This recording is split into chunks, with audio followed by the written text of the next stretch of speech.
பழனியில் ரேணுகா தேவி school, Dindigul டிஸ்ட்ரிக்ட்டுங்க sir. என் மகன் 10th படிக்கிறான். நெய்க்காரப்பட்டி ஸ்கூலுங்க, ரேணுகா தேவி ஸ்கூலில் 10th B என் பையன் படித்தாங்க சார்.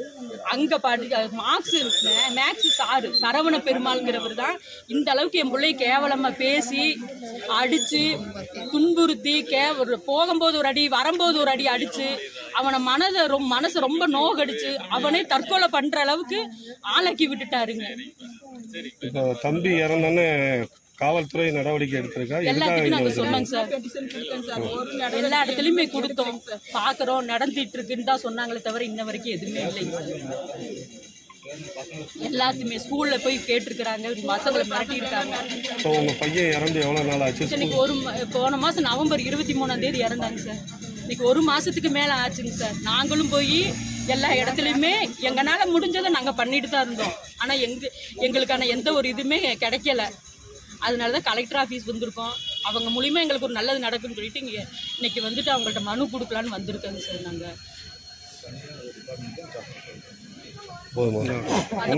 சார் எனக்கு வந்துட்டு என்ன ஒரு ரிக்வஸ்டிங்காக சொல்கிறேன் அப்படின்னா, ஒவ்வொரு பசங்களையும் வந்துட்டு அவங்க வந்து ரொம்ப இதாக பேசி வல்கராக பேசி இப்போ நீ சொன்னேன்னா உன்னை ஃபெயில் பண்ணிடுவேன், நீ இப்படி உன்னை பாஸ் பண்ண மாட்டேன் அப்படிங்கிற மாதிரி மோட்டிவேட்லாம் அவங்க சொல்லியிருக்காங்க. எனக்கு என்னென்னா அந்த குழந்தைகிட்ட ஃப்ரெண்ட்லியாக பேசி அந்த குழந்தைங்க எல்லாமே சொல்கிறேன்ட்டு இருக்காங்க.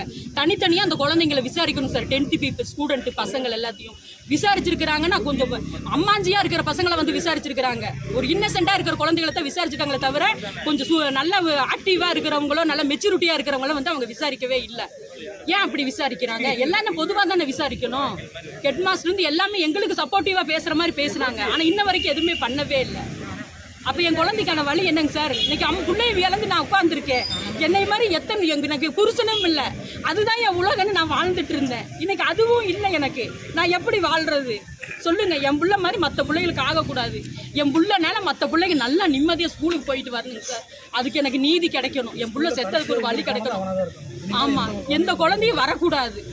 அதுக்கு வந்துட்டு எனக்கு கலெக்டர் தான் எனக்கு எல்லா ஸ்டெப் எடுத்து எனக்கு உதவி செய்யணும். நானும் கணவன் இல்லாத விதவை, எனக்கு உடம்பு சரி, நான் ஹார்ட் பேஷண்ட்டுங்க சார். ஓப்பன் ஹார்ட் சர்ஜரி பண்ணியிருக்கேன். ஆனால் எனக்கு மேலும் மேலும் இதை நினச்ச நீங்களும் நல்ல கூட பிறந்தவங்க பெற்றவங்க உங்களுக்கு புள்ள குட்டி இருக்கும். என்னோட சூழ்நிலையில இருந்து யோசிச்சு பார்த்து தயவு செய்து எனக்கு ஹெல்ப் பண்ணுங்க.